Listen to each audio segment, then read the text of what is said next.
Episode 103, this week we cover Loud as a Whisper. This one, not the greatest episode you'll ever see, but it was a fascinating one. It got a lot of critical praise at the time.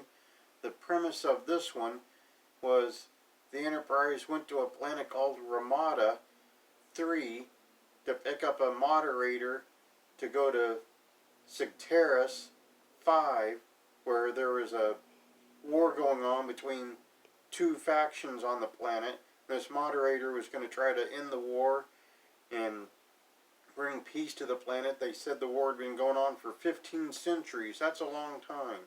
But supposedly they were on the brink of extinction on both sides. Enterprise gets to this planet, and the moderator's name is Riva. They said he's this famous moderator. He helped negotiate peace between the Klingons and the Federation, and so Worf was a little leery of him. I don't know why, because Worf was raised by humans from the Federation and as a Klingon. You'd think he'd be fine with the peace treaty, but he was leery of this Riva guy. And despite being a really famous person they all seemed to know about, when they got down to the planet they had no clue about Riva. No clue. Picard went down to the planet despite Riker's protesting, and they found out that Riva is deaf, but he has 3 people whose empathic ability allow them to know what he's saying. They speak for him.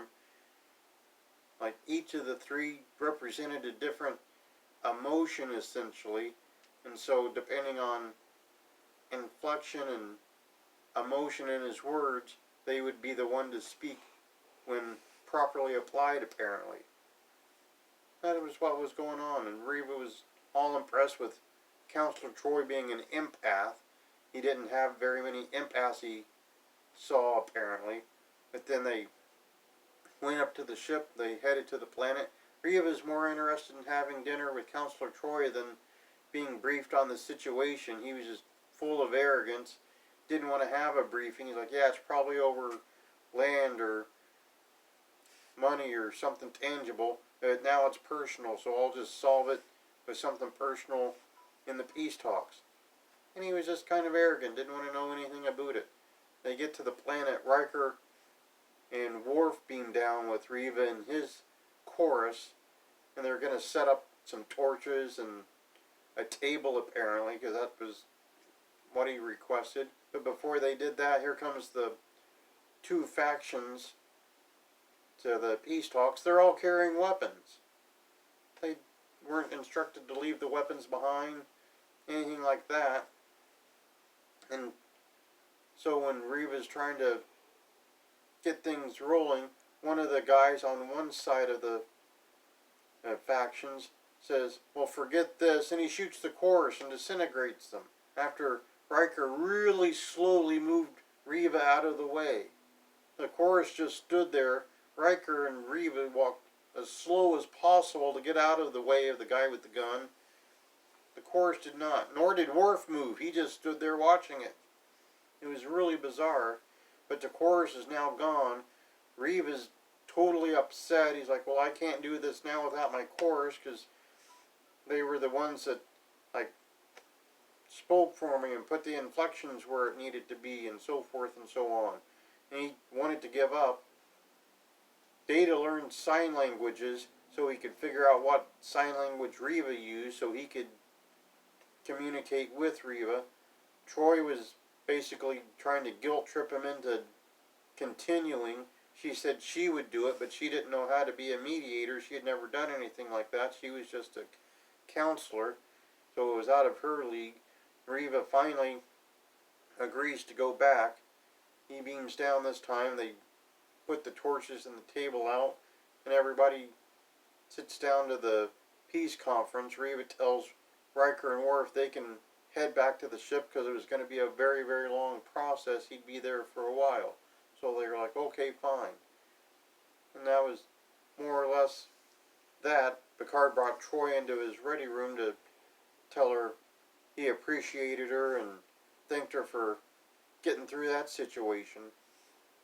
Some interesting notes on this one was they had a hologram in Picard's office where he and Riker discussed a planet being able to rotate around another planet, which they had never seen before, and they were discussing this like it was going to be a central plot line, and then it was never brought up ever again.